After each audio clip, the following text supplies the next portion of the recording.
Hey, everybody. Welcome to another episode of the Empowered to Advocate podcast. This is Michelle, and I'm joined here with Dana Marie and a very special guest for this episode. This is our first guest episode, so this makes it even more special. So big welcome to Karyn Roy, who I have the pleasure of working with, and she is a behavior specialist extraordinaire. And we're going to kind of dig into what that is, what that means, and why you might at some point care about getting to know a BCBA or a Board Certified Behavior Analyst for your child. So Karyn, welcome. Thank you so much for joining us. Thank you for having me. So why don't you start with a little bit about who you are and just a very brief, like if you were going to give an elevator pitch about what a BCBA is and does for the people so they have an understanding. Sure. So my background actually is in general education. I went to school convinced that I was going to be a first grade teacher for the rest of my life. I taught first grade for about 3 months in a private Catholic school. And I left, and I went to work in a residential school for children with autism, where I absolutely fell in love with the population, and I got my master's degree in severe special ed, started teaching, and did life skills for about 5 years and wanted to get my BCBA, which I actually didn't know was a thing until I started working at the residential school. So did my courses, and here I am in the public school system. So, yay! Yeah. So in short, a behavior analyst is somebody who assesses the reason behind a behavior, or the purpose that that behavior is giving a child or an individual. It could be an adult too. The ABA therapy is based on the science of learning and behavior, and how we can change behaviors of social significance, which is very different for everybody. It's very individualized, and what one family may think is socially significant, another family may not. But that's really essentially what it is and what we do. And we develop treatment plans based on the principles of ABA, Applied Behavior Analysis, to change behavior, good or bad. It doesn't have to be a bad behavior that we're changing. It can be something that we're trying to see more of in an individual as well. Great. So what types of behaviors do you generally help students make progress with, or reduce or increase, and how does that support them in accessing their education? Well, so if you think about it as behavior is communication, that's my favorite phrase to say in every single meeting I think we've ever been in together. Typically a behavior is exhibited because that individual has learned that is the fastest and easiest and most convenient way for them to get what they want. It's my job to teach them otherwise. You don't have to hit me to get the break. You can request a break. So a lot of the behaviors that I do focus on is, while we're targeting something for decrease, you want to also target something for increase so that you're teaching them a new skill. So we're targeting decreasing hitting to escape work. We're also going to target increasing the request for a break. And that doesn't have to be verbal if the child is non-speaking. It can be a picture, it can be sign language, it can be a voice output device, whatever that child has at their disposal, or it can be all of the above. I mean, many ways to be universally understood for everybody in their environment. Awesome. Yeah. So I think one thing that can be difficult for parents, caregivers, other team members to understand is that in your role in a school as the BCBA, you're not the one 100% of the time working on these behaviors and skills with the students that you work with or with the kids in the school. And so if you could kind of like explain to us and our audience what that looks like if you develop a plan as the behavior specialist, how does it get from you to actually the child whose behaviors we're looking to decrease or increase? What are the steps? Who are the other people involved in that trajectory, that process?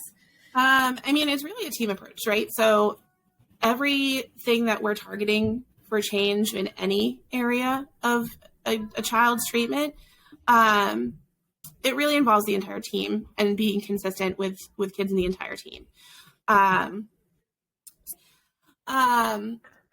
So I am the one who designs the intervention, mostly because I know the science behind what I do. I have gone to school for it, just as if, you know, a teacher designs an IEP because they went to school for it, you know. So I design that intervention, and it depends on the school district. So BCBAs within the public school realm are still actually kind of like a new thing in a lot of districts. And a lot of districts don't really know how to effectively make use of a BCBA. They don't really typically understand the role. They don't know what an RBT is, which is a registered behavior technician. If we're lucky enough, you know, the school that I work in is lucky enough to have BCBAs, at least one in every school. They have at least one RBT in every school. And it's nice to see that, because we have very clearly defined roles. So my role within the school district is a consult model. So I provide consultation to the teachers and the paras as well, who support the students in the classroom every day. I have a lot of students on my caseload. So if I tried to see all of them for, 30, 40 minutes a week or a day, it wouldn't be enough for me to, just wouldn't be enough for them. They need it consistently throughout their whole day. So really, we are a team, and it's my job to train my behavior technician. And then it's our job as a behavior team. We lovingly refer to ourselves as the behavior squad in our school. But it is our job to then train the teachers, the administration, the team chairs, the support personnel, even the custodians sometimes, on how to manage behaviors with this particular student or with that particular student. Because they're going to be the ones that are implementing that throughout the day. There is a very detailed plan written up. So if the student does this, this is how you're going to respond. Here's how your tone of voice is going to be. Here's how much eye contact you're going to give a student or not. Here's how much attention you're going to give a student or not. When you're going to reinforce that student, when you're going to try to ignore as best as you can and just repeat the directive.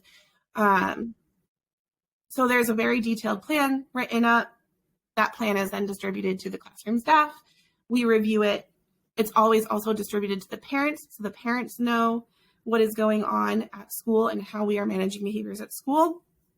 And a data sheet is made so that we can track data. I am a self-described data nerd, and I am proud of it. Yes, we love that. We do love that. The more data, the better.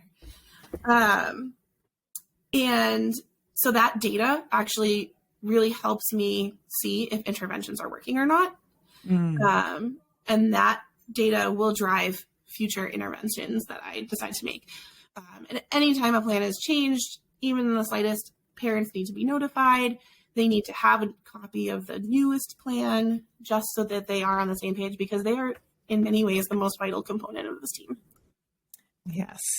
We talk about that a lot. The team process being a very collaborative process, and it should be truly a team where you have caregivers, outside service providers, the school team, all being on one team, and that is the students' team, right? And as students get older and as early as possible, also having the students as part of their team and having input into what their plans might look like, to be supportive of them, to help them feel motivated to stay in class longer. Thinking, some middle school kids that might have difficulty asking for a break, that might just get up and leave class, helping them understand why that might not be safe for them to do, while also teaching them how to request the break, right? So how do you figure out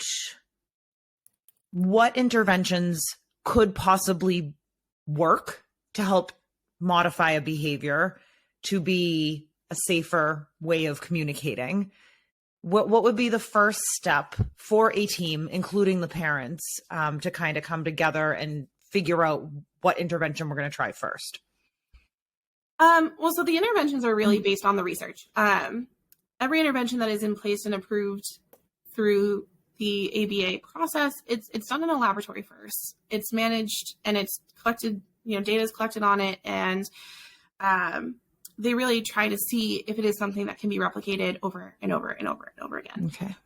So ABA is a very research-based methodology, which is why it's kind of coming under a little bit of skepticism at the moment. But, it is good in that we have all of this data and all of this research to say, like, we know that this will change behavior. What I like about ABA, especially recently in the last year or so, is there's been a really big focus on the compassionate ABA and trauma-informed care. And it's starting to recognize, so before, ABA was all like, if we can observe it and measure it, we can change it. And now they're starting to realize that there is an internal component. We can't really see it. We can't really observe it. But, there are interventions that we can use. So the interventions that we use are really based on the research and what the research tells us. And we find these things in like the Journal of Applied Behavior Analysis. And we have a whole library of like all these things that we are able to research. And we're constantly held to high ethical standards of making sure that we're current on the research so that we can provide the best interventions. So the first step in really determining any kind of intervention is doing the assessment, because the assessment will tell us why, or primarily why we think this individual might be engaging this behavior. And there's really 4 main reasons that have been discussed historically in ABA, which is kind of coming to like 6, maybe 7 reasons and functions now. But those haven't been like officially added. So that's why I kind of say it with a little hesitation. But the 4 main functions, if you just can remember, take a seat, sensory, escape, attention, and tangible. So sensory, something internal, it feels good to them, it makes them feel good. Attention, they want a peer attention. They love, saying snarky comments in class because all the peers laugh at them. And they think that they're like funny and popular. They want adult attention. And attention can be positive or negative. It doesn't matter sometimes. Sometimes they look for both positive and negative attention, just to get attention. Escaping work, escaping a certain teacher, escaping a certain person, escaping a certain environment is another function. And then gaining access to something tangible that they want to do, a preferred activity, a preferred person, a preferred environment. I am also very big on FBAs, so functional behavior assessments that we do in public schools. They really only capture a snapshot of the student's profile. So it's really important for parents to know, as part of like the planning the intervention, that we really should be planning interventions for all of those functions, because at any time it can be maintained by any one of those. And the assessment only shows us, well, out of the 2 or 3 hours that I observed them, it was mostly this. But at times it was also this, and at times it was also this. So it's really important to remember that it can be any function at any given time. So planning in advance for those functions will really help the student. So that's really the first step in planning the intervention, is really doing the assessment and figuring out primarily what is the reason behind this behavior.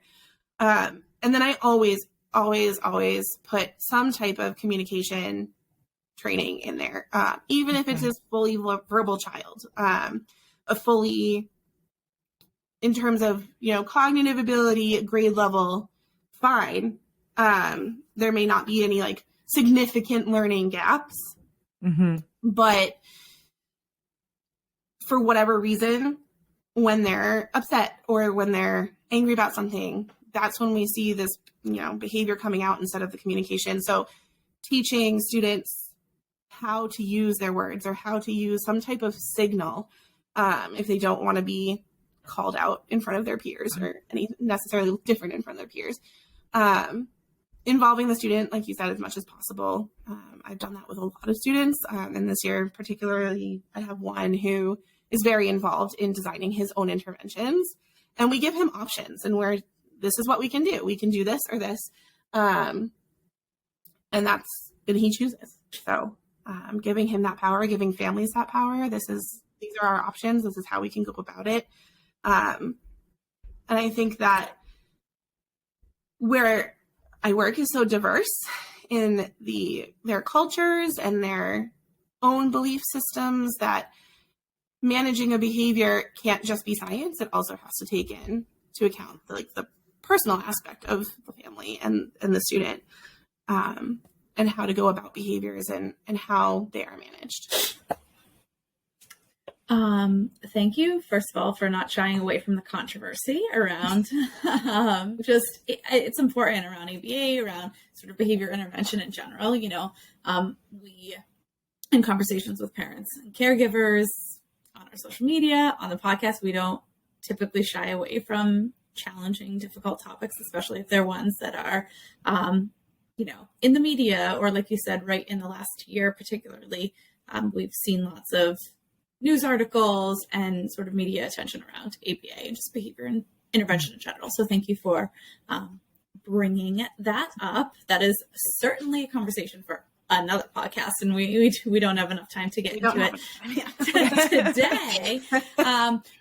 But it's important because, we do work with parents and caregivers who don't prefer an ABA approach for folks working with their children, whether they are in the public school, in a private school, like you said, in a residential school, or outside the public school system. So it's important to just acknowledge and recognize that is a conversation happening, not just in schools, but like you said, in universities and research facilities, so on and so forth. And there's still a lot to learn, obviously, at the intersection of ABA and intervention and working with people anyway. So thank you for bringing that up. I have sort of an offshoot of a question from that I've been thinking about, because I actually met you when you were a teacher in a substantially separate program in the life skills classroom many years ago. Yeah. So I guess my question is, how did being a teacher working with students with more significant disabilities, how does that inform, or how did that inform your practice and moving into a BCBA role, which, like you said, is more consultative, more working on teams and in a quote unquote office. But how did your work over the course of those 5 years teaching in that setting, in those classrooms, how did that inform your work now? The classroom experience that I had, because I look at teachers and I said, I was you. I was you. Mm-hmm. I do understand the general ed population. It's a little harder for me to relate to because I taught them for 3 months. But I also do try to empathize with their situation. They have very large class sizes and they're not trained, and general education teachers coming out of college still don't have behavior training, and they still don't have special education training. A lot of them, what is an IEP? What is a 504? What does this even mean? And I mean, sidebar, it's kind of my dream to design a college course geared towards gen ed teachers. Yes. To educate them on the modern day classroom and how they're going to have kids who flip desks. They're going to have kids with autism. They're going to have kids with social emotional disabilities. They're going to have all of these kids in their class. It's not just going to be 18 to 20 kids who sit perfectly at desks and maybe a class clown. That's just not the modern day classroom anymore. Right.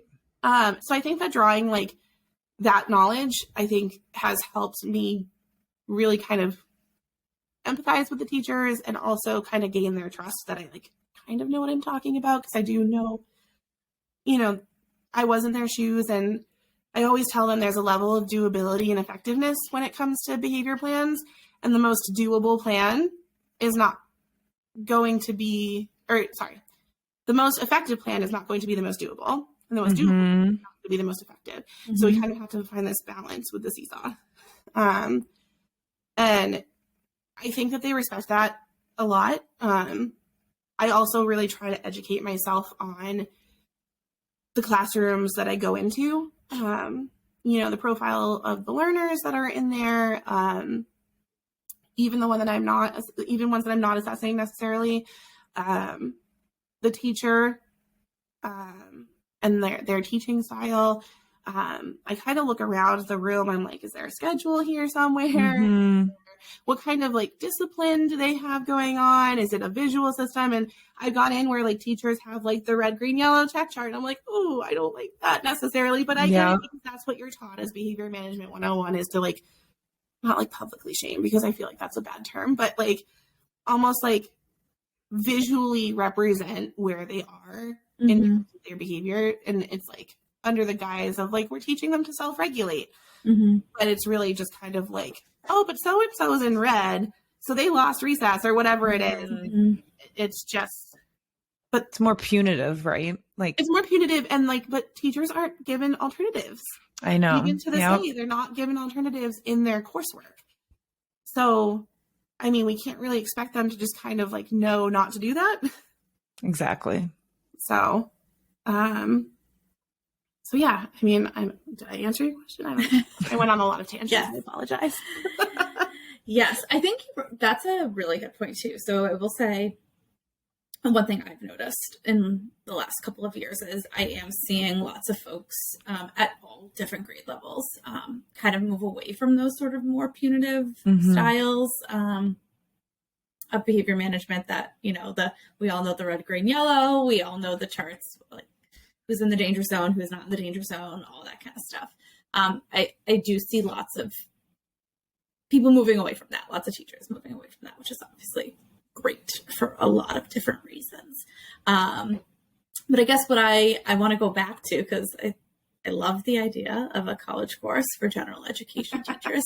I guess the question is, what do you wish that general education teachers were taught in their, undergraduate, right? So we're talking about, maybe 18 to 22-year-olds, right? That are going into education, elementary, high school, it doesn't really matter. But what do you wish that they were taught as a part of their programming, especially when it comes to working with children with diverse needs, which obviously we all do here. But like you said, sometimes gen ed teachers aren't super expecting to work with really diverse populations of students on the needs spectrum. And sometimes get surprised when, like you said, they don't just have a class of 20 kids sitting at desks in rows, hands folded, ready to learn. So what are some of the things that you, from a BCBA perspective, wish that those folks were taught in their undergraduate or graduate programs, for that matter? I feel like the biggest thing is that behavior needs to be taught like a core subject. Behavior needs to be taught in the same way you would teach math, teach science, teach English. It's no longer, math is, you learn the concept, you are repeatedly exposed to it, you are taught, repeat, model, taught, repeat, and then it's behavior, we're going to punish.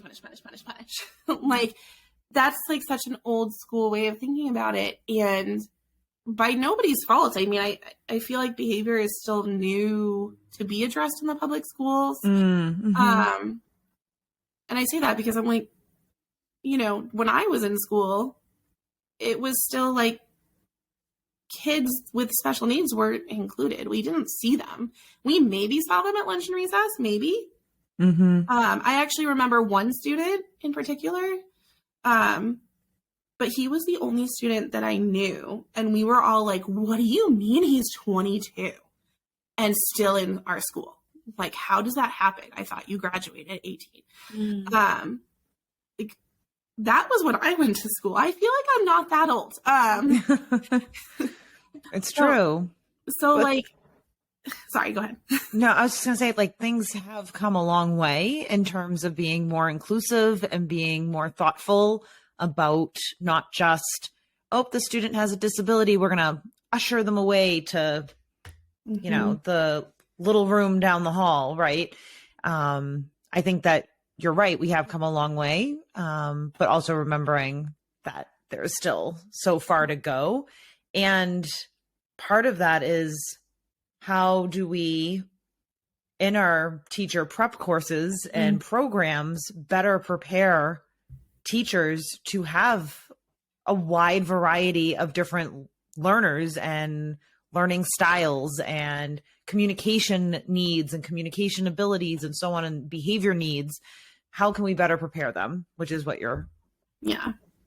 I mean, I truly think that like they need to realize that there are methods to teaching behavior that aren't just, let's give them consequences, let's punish them. And the biggest thing I still come across to this day is, well, this is great and all that he can just leave class whenever he wants. And as long as he goes to his designated spot, it's great. Where are the consequences? That's the most frequent question I get. Well, like, we're not focused on the consequences right now. We're focused on getting him to a space where he's regulated enough to be in your class. And if that means he has to miss 20 minutes of a 50-minute block, yeah, okay, I'm sure he misses a lot of instruction, but he's also gaining behavioral skills that he didn't have before. And he's not walking out of the building and going home. You know, so he's not missing the rest of his day. He's missing 20 minutes out of your class, you know, 5 minutes out of your class, whatever it is. He's learning these coping strategies. And I feel like that social emotional education is so important for teachers. It's because, I mean, the reality of it is, like, if you go to school for severe special ed or even moderate special ed, you're given all of these tools. Like, you're given all of these tools. You're well prepared for any type of behavior that may come in across your classroom. And then they're like, oh yeah, but BCBAs are a thing now in public school, so you'll probably have this person to support. And that's not always the case. And it's certainly not always the case in a general education setting where a student might have a diagnosis, but just because they have a diagnosis doesn't mean I necessarily need to be involved.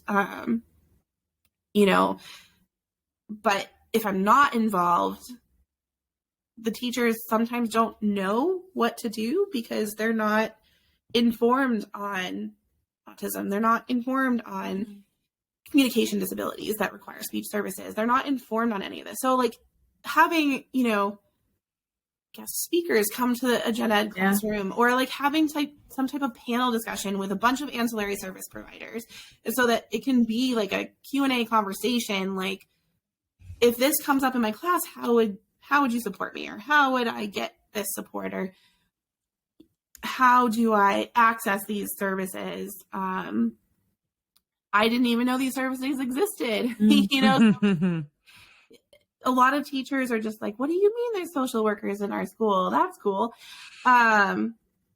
It's just eye-opening to this day that, like, there's so much education and concern around this topic, especially the social emotional population right now, because there are so many more kids being diagnosed with social emotional disorders because of, you know, COVID and the lockdown and all the trauma that resulted from that.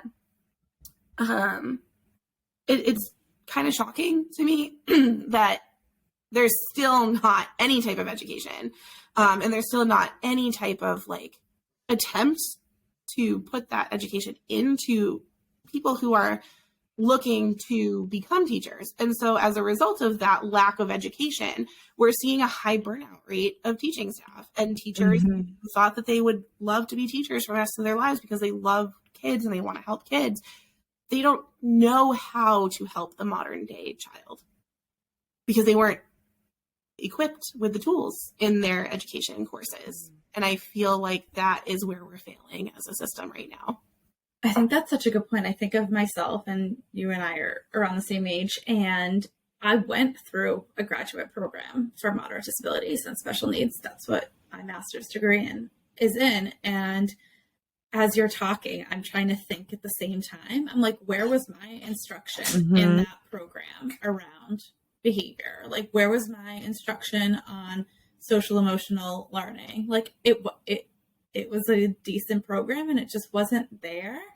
And I don't think that was quite a long time ago, but I don't think much has actually shifted in teacher prep programs when it comes to preparing teachers specifically to work in special education and or with children with disabilities, because your point is well taken that it isn't just teachers going into special education who require all of this training, who require this instruction, who require an understanding of what ancillary service providers they're going to work with, so on and so forth. We don't super think of this holistically when we think about teacher prep, in my opinion. I think that we train our BCBAs to train our special education teachers and train our speech pathologists to work with a certain population of student, but don't think that everyone in the school, including, quite frankly, administrators, is actually responsible for educating all students in their school and actually responsible for understanding what it takes in terms of instruction, in terms of teaching and learning. So now I'm just going to be thinking all night long, but what would this teacher prep program actually, like, I have nothing else to do. I am the reason you're getting no sleep tonight. You're welcome. Design a teacher prep program in my head right now. I don't think I need to be doing no, that. I have like literally, in all my copious free time, I have literally gone through like a whole list of like how I want to design this course and how I want it to look like. And when I was doing BCBA courses, we actually did have a panel discussion, and we had general education teachers join us. And it was actually super eye-opening because it was a graduate program. These were, graduate students in education, and they were like, no idea what IEP stands for. It's an individual something. Maybe. And they're like, 504 sounds like a great number. What's it mean? No, but sorry. It sounds like a great number. It has a nice ring to it, doesn't it? It does have a nice ring to it, but didn't you know that 504 is actually my lucky number? Yeah. But it was just like literally we had comments like that, and it was just like, what? These people are going to be working in schools. And even at that time, it wasn't as big of a deal as it is now. But it was still it was still a thing. Like, special ed was very much a thing, and inclusion was very much a thing, even at that time. But I mean, not to the extent that it is now, but I still have administrators being like, BCBAs don't need to be in this program, but we need RBTs. And I was like, oh, no, honey. You can't have one without the other. RBTs. Who's going to supervise the RBTs? Right. And actually, people don't realize that BCBAs have their own ethical code that are separate from special ed law. And RBTs also have their own ethical code. RBTs can lose their certification if they are not overseen by a BCBA. Oh, fascinating. Can you talk a little bit about how that partnership works? Like literally how that partnerap works. Because it really is a partnership. Yeah. Oh, I wouldn't survive without mine. No, literally, she's the best. And she keeps me sane. I feel like we're not only really great colleagues, but we also like to vent to each other, and we're really good friends. So, implement the interventions that a behavior analyst designs, train staff on those interventions, collect data. My RBT, she will, when I have an assessment, she's like, well, do you need, data collected? I can go and observe the student. If you have this meeting to go to, I was like, yeah, that'd be great. And she also knows, like, hey, I can step in and be responsible for all the crisis calls on the walkie while you go observe that student, because I know you need to lay eyes on them. They can do preference assessments, but they can't perform functional assessments in terms of determining function of interest. But yeah, she'll run preference assessments with students to find out what they like to do and what they like to earn for things, so we can motivate them to do their work. So that when I'm in a meeting and I can't manage a crisis, that she will do a good job doing that. Or the other day, she did a training on discrete trials for new paraprofessionals who hadn't had that training yet. And we designed anything that she makes, I have to give my stamp of approval before it goes to to anything. So a BCBA can do the assessments, the behavior plan design, and then the RBT is then able to take what is created by the BCBA, implement it, and then perhaps train other staff on how to implement. Yes, okay, gotcha. and model for the Models. staff by working directly with the students. Okay. I very rarely get that opportunity. I wish I got more of it to really kind of sit with students. I think one thing that you brought up that is really important and something that we talk about, not just as it relates to behavior, but just as it relates to special education in general, is there's so much trial and error, right? Like just because we design a positive behavior support plan or a BIP, or just because we write an IEP, doesn't mean that any of us or any of the classroom or school staff are perfect and geniuses and are going to design the best plan every time, and it's going to be no fail and it's going to work 100% of the time. That's just not realistic. That's just not how working with any children or students goes. And so one thing that I like that you have been talking a little bit about is that sort of trial and error, right? Like we go in, we see, is this working? Is this not working? Why is this not working? Maybe it's the motivator. Maybe it's we're not understanding the antecedent to the behavior. Maybe we're not understanding something else that's going on in the environment, the classroom, so on and so forth. And I just like that you pointed that out, not just in your conversation about how you work with your RBT, but just in general, right? Because one thing that we tell parents to do is like, if you're at home, right, you're not in school, you're not seeing what your child is doing for 8 hours a day, 7 hours a day. If you're at home and you're having questions about their IEP or something that's happening in terms of services, or you are having questions about the behavior plan and if it's working, like don't be afraid to reach out to the team leader at the school or an administrator or the BCBA if you have that relationship and say like, is this working? Can I have some data to show whether this is working or not? Like we've been trying this particular plan for a couple of months. Can we have a conversation about it? Can I see it? Have any, like you said, have any changes been made? Can we talk about those changes? Like, don't be afraid to be a part of that conversation because none of us are perfect. None of us are creating perfect plans that are going to be, like I said, no fault, no fail work every single time. We're working with human beings who have a lot of things. I mean, but that to that extent too, I always encourage parents to want to communicate with me on a regular basis. Yeah. You know, Michelle knows this very well, but like I welcome them wanting to look at data weekly and graphs weekly. I welcome communication for that because the trial and error, I mean, it literally could be, you know, I've messaged parents before on an app or through email or whatever, called them. So-and-so's really off this morning. Like, you know, have you noticed anything at home? And oh yeah. I mean, they woke up at like 2 a.m. for the entire day. So they there it is. there it is. There it is, folks. There you have it. They've been awake since 2 a.m. I'm sure I would be the same way if I were awake since 2 a.m. Or, you know, there's huge medication shortages right now. So it's like, oh, we weren't able to get their prescription filled on time. So they didn't have their meds this morning. Oh, okay. Really important information for us to have. But I encourage parent communication as much as possible with really any ancillary service provider.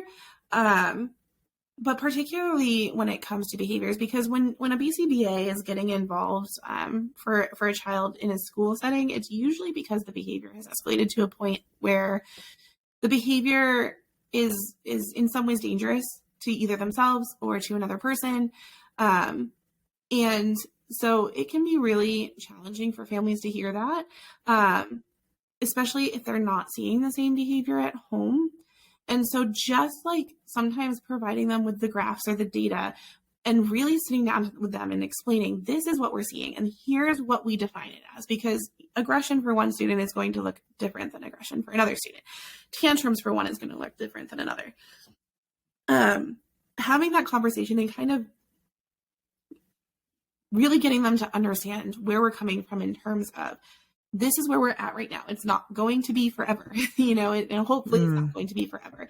These are the skills right now we need to target so that they remain safe, so that other people remain safe, so that hopefully you continue to not see this in your home environment. And also having that conversation about how home and school are very, very different environments, and they need to be out of necessity. Your home is not like your office, you need it to be different, and that's okay sometimes. And sometimes it needs to just be structured and a little differently. And, consistency throughout the entire team is vital to the success of any student for any service ever on the face of the planet. Yeah. So, and so like that communication with the families, if that's lacking and the student has been up since 2:00 in the morning, and all of a sudden they're having this really awful morning and they're just tantruming nonstop, and you're like, oh my God, what am I doing? Like, am I triggering the student? Like, let's try turning off the lights. Let's try doing this. Let's try doing it. Like, no, because you don't know. Like, you just don't know. Like, because you're not communicating with the family. They could have just easily told you they've been up since 2:00 in the morning. They're probably really tired. Right. Okay. Well, in that situation, hey, do you want to rest?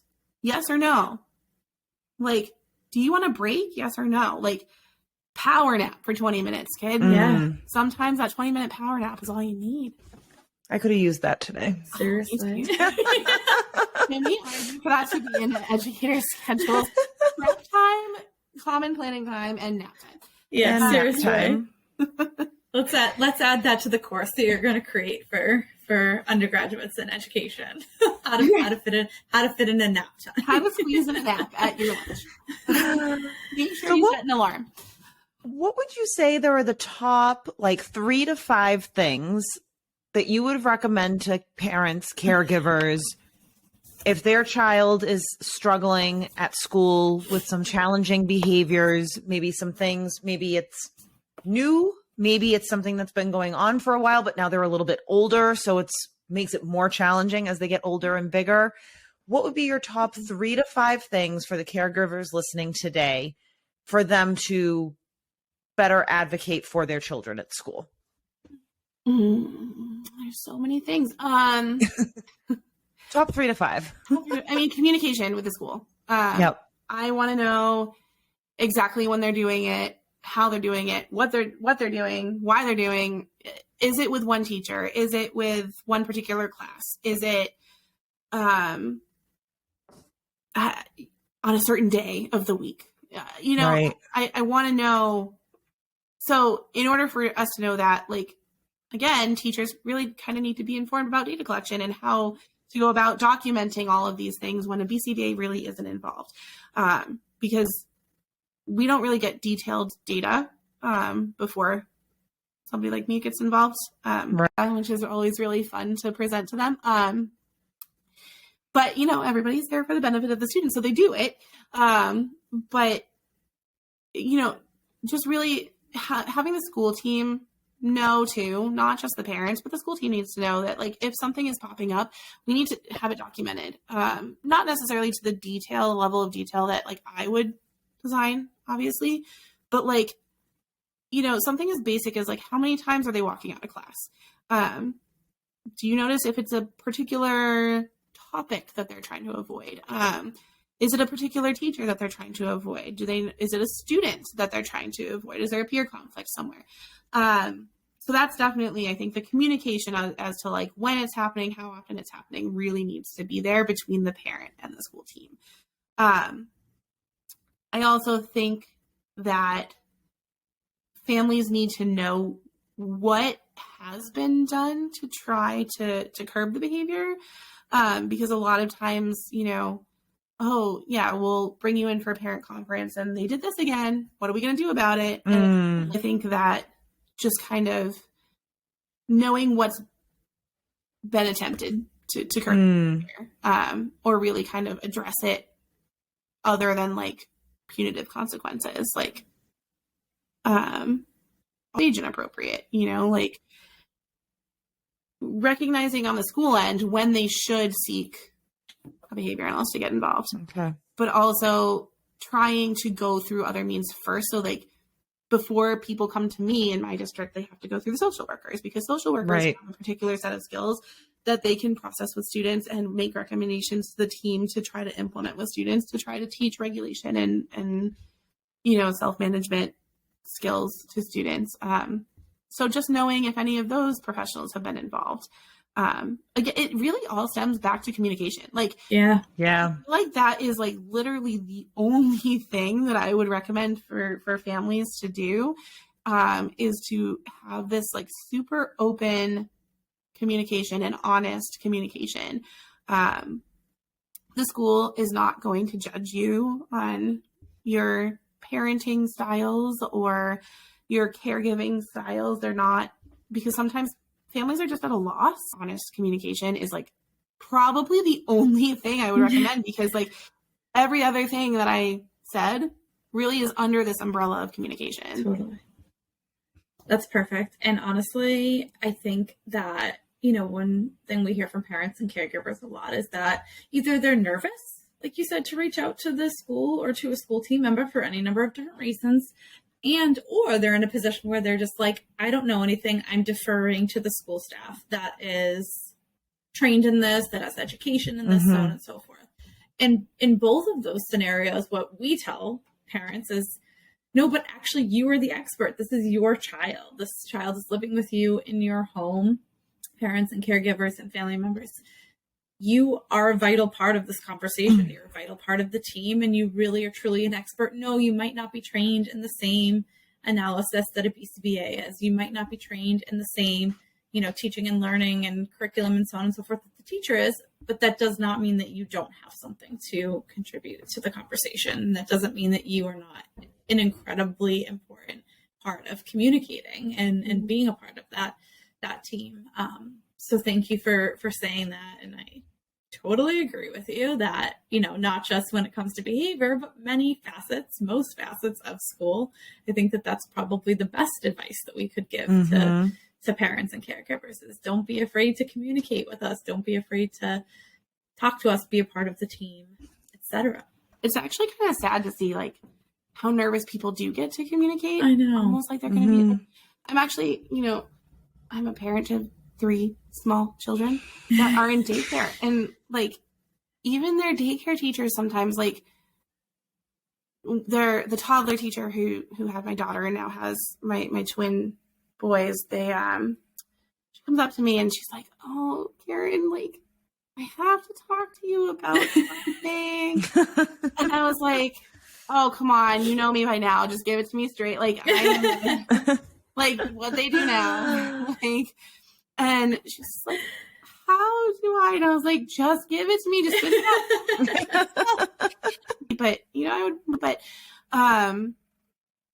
just like seeing a teacher of 15-month-old children get so nervous to talk to a parent about how to redirect their hitting or how to redirect throwing things. And I'm like, who yelled at you? Like, I'm like, you're traumatized. But it goes back to just like basic respect, I feel like, recognizing that, yeah, okay, fine. I'm the expert in behavior. Whoop-de-doo. You're the expert in your child. And what I can give you all the behavioral recommendations that I want, but if the child isn't buying into it, you're going to know because like your mom, your dad, your auntie, your whomever, who's your grandma, whoever's caring for them on the daily basis, like they're going to know what's going to work and what's not going to work. So I think we'll name this episode, I'm the behavior specialist whoop-de-doo. I think that's my gosh. I'm the behavior I'm the behavior expert whoop-de-doo. I think that's what we'll name this episode. I think we should. Welcome to ABA 101 whoop-de-doo. And like we told you, an hour goes by really, really fast around here. So that is our time for today. Thank you so much for joining us. Yay. I think I put a pin in about 5 other offshoot topics that we could have also taken an hour. Do we have like five? So there might be maybe? a part 2. I think there's eventually at some point. At some point, we're looking at a part 2, for Let's sure. do a part 2. Let's do it. But in the meantime, thank you, Karyn, so much for joining us on the podcast and sharing your background, your knowledge, some really super helpful tips for both parents and school teams when it comes to behavior. We are grateful for you joining us. Everybody else, we're grateful for you listening. And that is all for today. And we will see you, hear you next week on the Empowered to Advocate podcast. Goodbye, everybody. Thank you. Bye.